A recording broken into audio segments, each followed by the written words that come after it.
The wine glass trembled in my hand. Not from fear, from the effort it took not to throw it.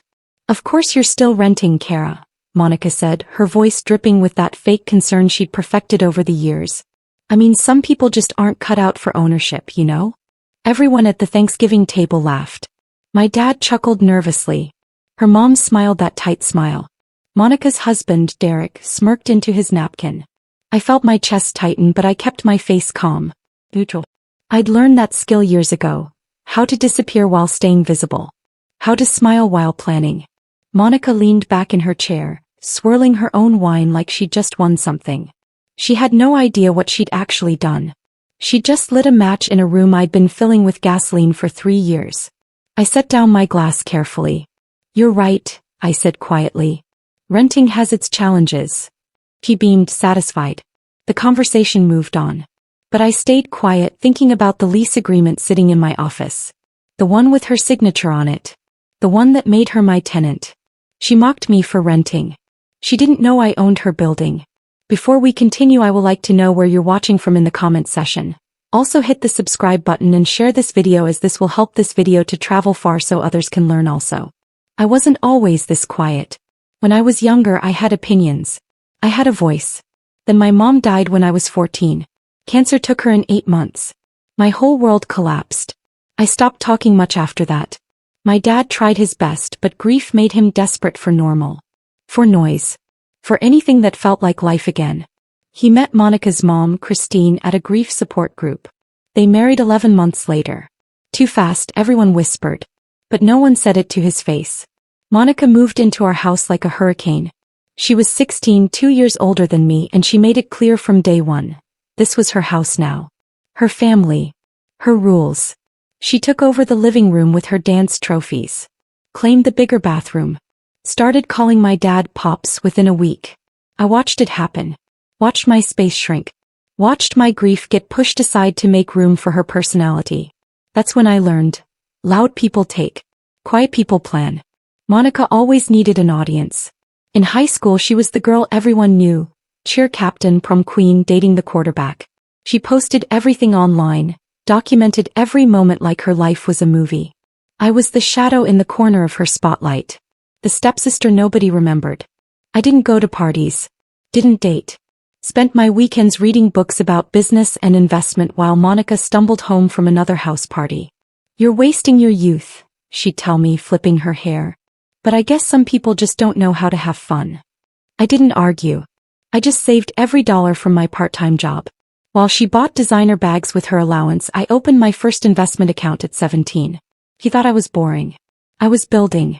After high school, Monica went to a party school on my dad's dime. I went to community college, then transferred to state school. I graduated with a finance degree and zero debt. Monica graduated with a marketing degree, a closet full of clothes, and $30,000 in student loans. She moved back home and complained about entry-level salaries. I moved into a tiny studio and started working for a property management company. Working in property management taught me everything. I learned about tenant laws, building codes, maintenance costs, and most importantly, how to spot undervalued properties. My boss, Mr. Chin, was old school. He'd built his portfolio from nothing, buying foreclosures and neglected buildings, fixing them up and renting them out. He took a liking to me because I actually listened. I took notes. I asked questions. Most people want to get rich quick, he told me once. But real wealth, that's built slowly. Quietly. I worked for him for 3 years, saving aggressively. I lived on rice and beans.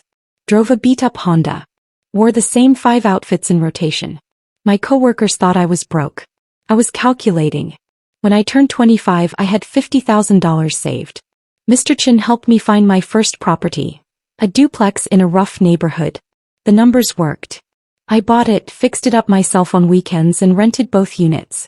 Within a year, I'd saved enough to buy a second property. Then a third. Monica was still living at home, posting photos of brunch. I set up an LLC for my properties. Cascade Holdings. Anonymous. Professional. No personal name attached. This was strategic. I didn't want tenants knowing who owned their building. Didn't want family asking questions. Didn't want Monica knowing anything. Because by then I'd learned something important. Power works best when it's invisible. Monica had moved out of Dad's house and into an apartment downtown with Derek, her boyfriend of 2 years. She posted constantly about their life. Date nights, weekend trips, their perfect little love nest. She never asked about my life. Never wondered how I afforded my own place. Never noticed I'd stopped driving the Honda and upgraded to something newer but still modest. At family dinners, she'd dominate the conversation. Talk about Derek's promotion, their vacation plans, their future wedding. I'd smile and nod and say very little. Meanwhile, my portfolio was growing. 4 properties. Then 5. Then 6. I was 27 when the brownstone came available. A beautiful building in a neighborhood that was just starting to gentrify. 3 floors, 6 units. The owner was retiring and wanted a fast sale. I bought it. The brownstone needed work. New windows, updated electrical, refinished floors. I hired contractors, managed the renovations and converted it into 6 modern apartments, 2 per floor. I poured everything I had into that building. It was my masterpiece. 6 months later it was ready. My property manager listed the units. They filled within weeks. Young professionals, couples, small families. Good tenants. Stable income. I stood outside on the day of the last move-in, coffee in hand, watching furniture trucks and boxes. This building represented everything I'd worked for. Everything I'd sacrificed. This was mine. At Thanksgiving that year, Monica announced she and Derek were engaged. Everyone cheered. Champagne flowed. She showed off her ring, talked about venue options and dress shopping. I congratulated her. Meant it even. I didn't hate Monica. I just didn't trust her. Where are you living these days, Kara? Derek's mom asked politely. Oh, she's still renting, Monica answered before I could speak. Hasn't found her footing yet. The table went quiet for a second. Dad coughed. Christine touched Monica's arm. But Monica just smiled. What? I'm just saying. Some people take longer to get settled. I smiled back. You're absolutely right. Monica and Derek got married in a lavish ceremony that my dad partially funded. I was a bridesmaid, wearing an unflattering dress Monica chose specifically because it looked terrible on me. I smiled through the whole wedding. Danced. Laughed at the right moments. Gave a short, safe toast. Monica glowed. This was her day. Her moment. Her life on display for everyone to admire. I genuinely hoped she was happy. But I also noticed Derek checking his phone during the reception. Noticed how he barely danced with her. Noticed how she drank too much and cried in the bathroom while I held her hair. I love him so much, she sobbed. He's everything. I patted her back and said nothing. After the wedding they went to Bali for 2 weeks. Monica posted photos constantly. Sunsets. Poolside drinks. Couple shots with captions like "Forever starts now." When they came back they needed a place to live. Their lease was ending. They wanted something nice. A place that matched their new married status. My property manager sent me the applications that week. I was reviewing them in my office when I saw the names. Derek and Monica Chin. My heart stopped. I read it again. Chin was Derek's last name. She'd taken his name. And they'd applied to my building. I stared at the application for a long time. Monica's handwriting in the employment section. Derek's messy signature at the bottom. They'd applied for the 2nd floor corner unit. The nicest one with the best light. My first instinct was to reject it immediately. But then I thought about Mr. Chen's advice. Emotion makes you weak. Strategy makes you rich. I called my property manager, Sandra. What do you think of this application? Sandra didn't know Monica was my stepsister. She didn't know I had family at all. I kept my personal and business lives completely separate. Solid credit, Sandra said. Stable income. No previous evictions. References check out. I'd approve them. I took a breath. Do it. Approving their application was the smartest thing I ever did. Because it meant I had leverage. Control. Information. Monica wanted to live in my building? Fine.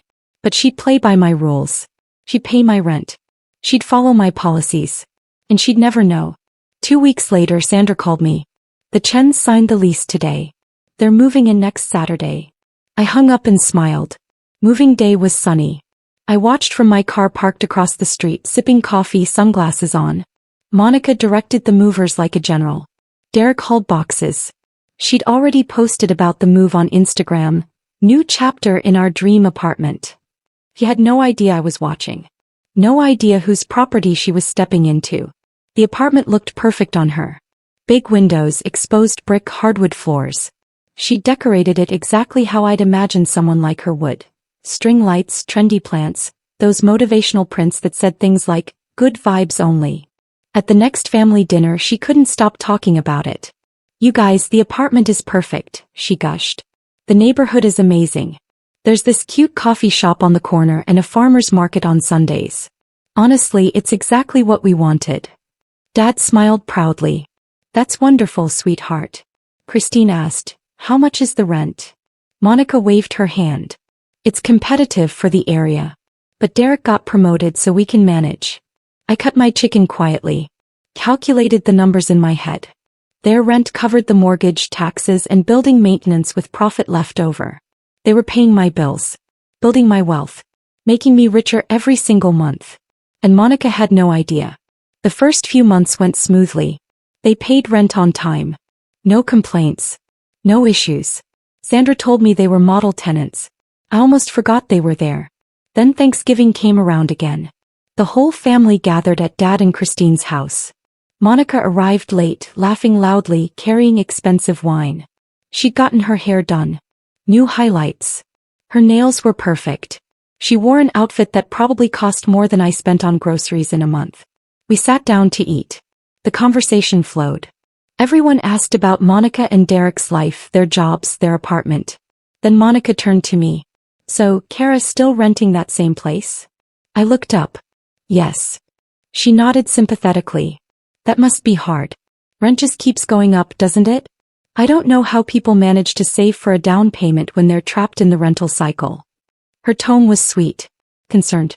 But there was an edge underneath. Everyone looked at me. Waiting.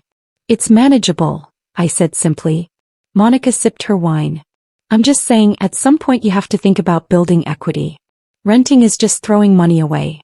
Derek nodded. "She's right. We're so glad we're renting in a nice building now. Feels like an investment in our future, you know?" I smiled. "Sounds like you made a good choice." Monica leaned forward. "Maybe we can help you look for places? Derek knows a real estate agent." "That's kind," I said. "But I'm fine where I am." He shrugged. "Suit yourself. Just trying to help." The conversation moved on. But I felt the familiar burn. The condescension.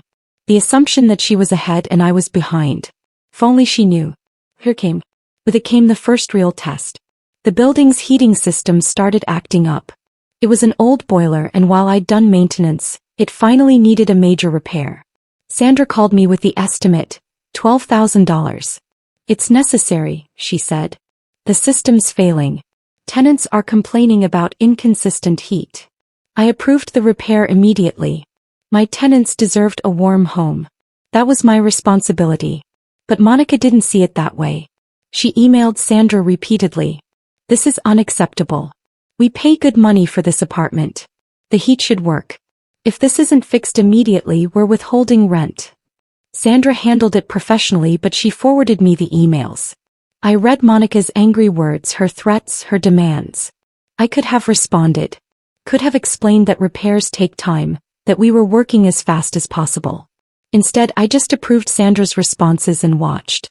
The repair took 5 days.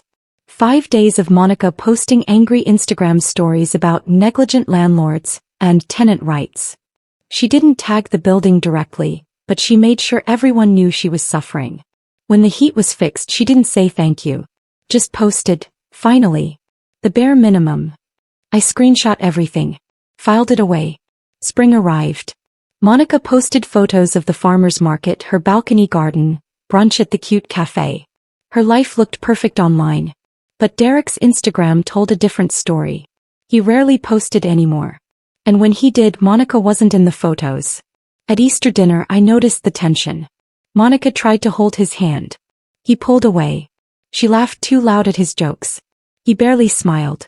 I watched them like I watch everything. Quietly, carefully. After dinner, I found Derek on the back porch smoking. He'd never smoked before. "Since when?" I asked, stepping outside. He jumped. "Oh, just a habit I picked up. Stress, you know." I nodded. Work. Life. Everything. He took a drag. Monica wants things a certain way. Always. It's exhausting.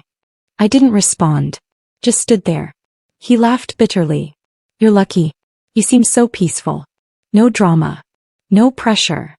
Everyone has pressure, I said quietly. Some people just don't broadcast it. He looked at me, then really looked at me. You're smarter than people think, aren't you? I smiled. People rarely know what they're looking at. He laughed. Put out his cigarette. Fair enough. We went back inside. But I filed that conversation away too. In June, Monica violated the lease. Sandra sent me photos. She'd installed a hanging chair on the balcony, drilling into the brick exterior without permission. Structural violation, Sandra explained. Lease clearly states no alterations without written approval. I looked at the photos. The chair was cute, admittedly. Very Monica. Send a warning letter, I said. Sandra drafted it. Formal, legal, clear. Unauthorized alterations. Remove within 10 days or face penalties. Monica lost her mind. She called Sandra screaming. Sandra played me the voicemail later. This is ridiculous.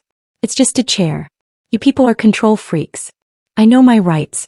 This is harassment. Sandra asked, should I escalate? No, I said calmly. Just document everything. If she removes it, we're good. If she doesn't, we'll proceed with penalties. Monica removed the chair. But she posted about it. Landlords are the worst. No flexibility. No common sense. Just rules and greed. I smiled. Rules existed for a reason. And she'd signed a lease agreeing to them. Summer brought family barbecues. Monica and Derek hosted one at their apartment. My apartment. I arrived late carrying a store-bought dessert. Monica greeted me at the door, already tipsy. Kara, you made it. Come in, come in. Isn't this place amazing? I stepped inside. Took in the space. She decorated beautifully, I'd admit. Looked like a Pinterest board. It's lovely, I said honestly. She beamed. We've made it our own, you know? Really transformed it. I thought about the lease clause prohibiting major alterations. But I just nodded. Derek was grilling on the balcony. Other guests mingled. Monica introduced me as my stepsister, the one I told you about. I didn't know what she'd said. Didn't ask. At one point someone asked me, so where do you live, Kara? Before I could answer, Monica jumped in. Oh, Kara's still renting. Haven't taken the plunge yet, right? Everyone looked at me with pity. Renting works for me, I said simply. Monica laughed. For now. Eventually you'll want to own something. Build equity. That's what Derek and I are doing. Even though we rent, we're saving for a house. I sipped my drink. Sounds like a good plan. She leaned closer, her wine breath warm. Do you even have savings, Kara? Like, are you okay financially? The question hung in the air. People nearby pretended not to listen. I smiled. I'm doing fine. Thank you for asking. Monica patted my arm. Good. I worry about you sometimes. I finished my drink and left early. Fall arrived. Sandra informed me that lease renewals were coming up, including Monica and Derek's. Standard rent increase? She asked. Market rates have gone up 8% in the area. I thought about it. An 8% increase would be fair. Standard practice. Do it, I said. Sandra sent the renewal notices to all tenants. Most signed without issue. But Monica called Sandra immediately. I listened to the voicemail Sandra forwarded. 8%? Are you kidding me? That's outrageous. We've been perfect tenants. This is corporate greed. We're not signing this. Sandra handled it calmly. Miss Chen, this is a standard market adjustment. All units are receiving similar increases. You're welcome to review comparable properties in the area. Monica did research. Found that our building was actually priced below market. She signed the renewal but posted about it online. Landlords are parasites. Rent increases should be illegal. I read her post. Thought about the mortgage I paid, the taxes, the insurance, the maintenance, the repairs, the time and money I invested. Parasites. Interesting word from someone living in something I built. Thanksgiving again. A year had passed since Monica's first comment about my renting. This time I was ready. We gathered at Dad's house. Monica arrived late, complaining about traffic, about work, about Derek working too much. Dinner began. The usual small talk. Then Christine asked, "How's the apartment, you two?" Monica rolled her eyes. "Fine, except the rent went up. Greedy landlords, you know. But what can you do?" Derek was quiet. Picked at his food. Monica continued, "At least it's a nice building. Good bones. We've really made it feel like home." Dad smiled. "That's important." Monica turned to me. "Kara, you still in that same rental?" Here it was. "Yes." She shook her head. "Wow. You know, at some point you have to think bigger. You're not getting any younger. Renting forever isn't a plan." I set down my fork. "You're right." She blinked, surprised. "Oh, well, good. I'm glad you're finally seeing that." "I've been thinking about it a lot lately," I said calmly. "About ownership. About investment. About building something permanent." Monica nodded enthusiastically. "Yes, exactly. Derek and I are saving for a house. It's important to own your space, you know? Otherwise you're just making someone else rich." I smiled. "That's a good point." She beamed, thinking she'd won. Thinking she'd finally gotten through to me. I took a sip of water. Said nothing else. But inside I was laughing. The holidays passed. Winter arrived again. The building needed routine maintenance, standard stuff. Fire inspections, elevator checks, exterior repairs. Sandra scheduled everything. Sent notices to tenants. Monica complained about the inconvenience. Posted about it. Rolled her eyes at family dinner. "Our building is always under construction," she said. "It's so annoying." I nodded sympathetically. Old buildings need a lot of upkeep. Exactly. The landlord should have thought about that before buying it. I smiled into my coffee. In January, Derek's car got towed from the building's lot. He'd parked in a reserved spot that wasn't his. Monica called Sandra furious. "This is harassment. That towing company is predatory." Sandra explained calmly, "The spots are clearly marked. Violations are towed per building policy." Monica demanded compensation. Sandra denied it. Monica left a scathing online review, 1 star, calling the management company money-hungry and unprofessional. I read the review. Noted the false claims. Responded professionally through the management company's account. "We're sorry you're frustrated. Our parking policy is clearly outlined in the lease and designed to ensure all tenants have access to their assigned spots." Monica never connected the review response to me. Never realized I saw everything she wrote. By February, cracks were showing in Monica and Derek's marriage. They argued in the hallways. Neighbors complained about noise. Sandra sent them a noise violation warning. Monica called it petty and targeted. At a family dinner, Monica barely spoke. Derek didn't come at all. Working late was the excuse. I watched Monica pick at her food. Saw the exhaustion in her eyes. For a moment I felt bad for her. Then she looked up and said, "At least I have a nice apartment to be miserable in, right, Kara?" The table went silent. "Unlike some people who are just stuck," she added.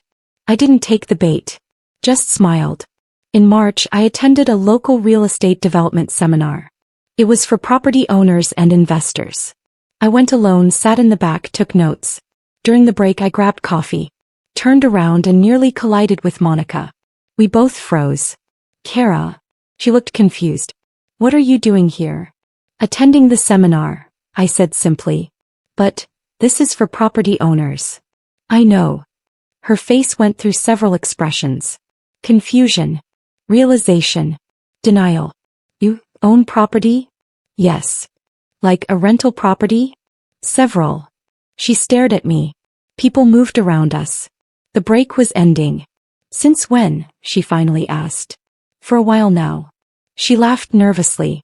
"Why didn't you say anything?" "You never asked." The seminar moderator called us back. Monica stood there, stunned. I walked back to my seat. She didn't follow. She left. Monica didn't come to family dinner that week. Christine said she was sick. But I knew better. She was processing. Recalculating. Realizing that her image of me was wrong. 2 weeks later she called me. First time she'd called me directly in years. "Hey," she said, her voice careful. "Can we talk?" "Sure. I've been thinking about that seminar. About what you said. About your properties." "Okay. How many do you own?" Several. Wow. I had no idea. I know. Silence. Why didn't you tell anyone? She asked. I prefer privacy. More silence. Do you own the building we live in? My heart stopped. Why do you ask? Just curious. We live in a building owned by an LLC. Cascade Holdings. I looked it up after the seminar. Is that you? I took a breath. The moment had arrived. Yes. Complete silence. I could hear her breathing. You're our landlord? Yes. She hung up. Monica didn't speak to me for 3 weeks. Didn't respond to family group texts.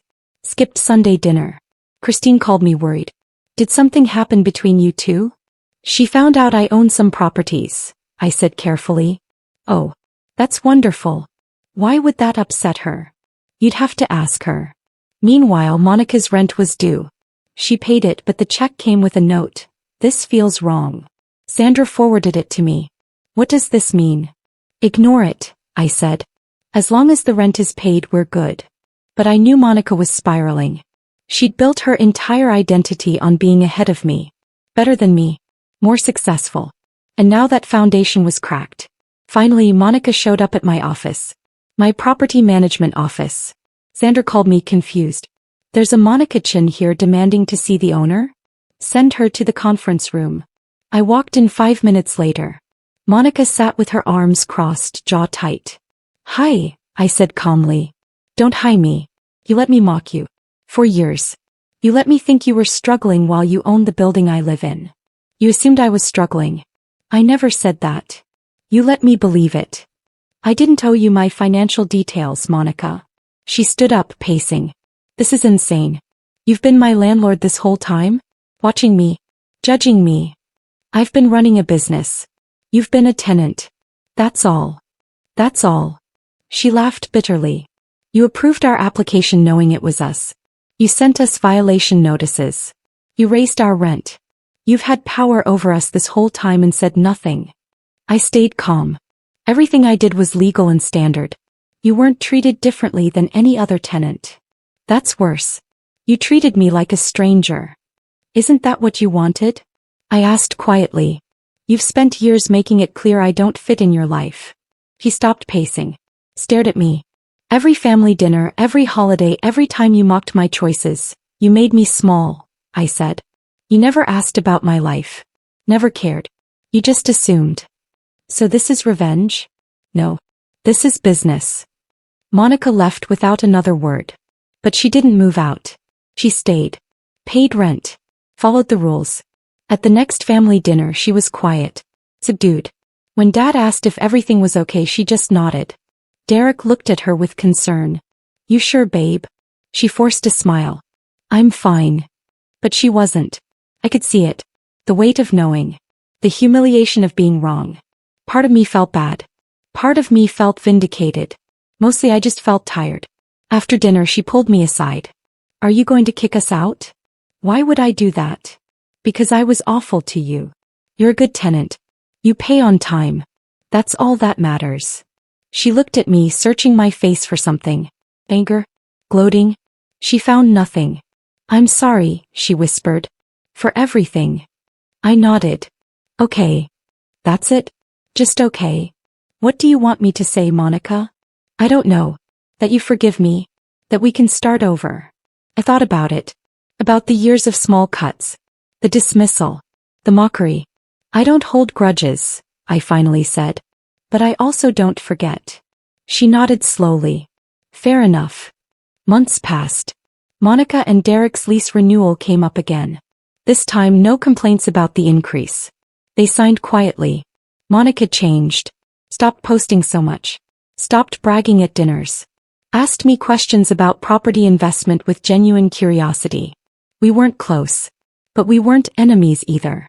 Derek approached me at a barbecue. Thank you for not being petty. Monica told me everything. You could have made our lives hell. That was never the goal. Still, you're a better person than most. I shrugged. I'm just a landlord. He smiled. You're more than that. Today I own 12 properties. Cascade Holdings is thriving. My portfolio is worth millions. I still drive a modest car, wear simple clothes, live quietly. Monica still lives in my building. We see each other at family dinners. Sometimes she asks for investment advice. Sometimes we just coexist. She learned something important. Quiet doesn't mean weak. Invisible doesn't mean powerless. And I learned something too. Revenge is empty. Power used for ego is wasted. The real victory wasn't in revealing the truth. It was in building something meaningful. In proving to myself, not to her, that I was capable. She mocked me for renting. Said I wasn't cut out for ownership. But I owned everything she admired. The building. The neighborhood. The future. And I did it quietly. Powerfully. On my own terms. That's the thing about being underestimated. It gives you time and space to build something they never saw coming. And by the time they realize what you've built, you're already miles ahead. Unbothered. Unmoved. Unstoppable.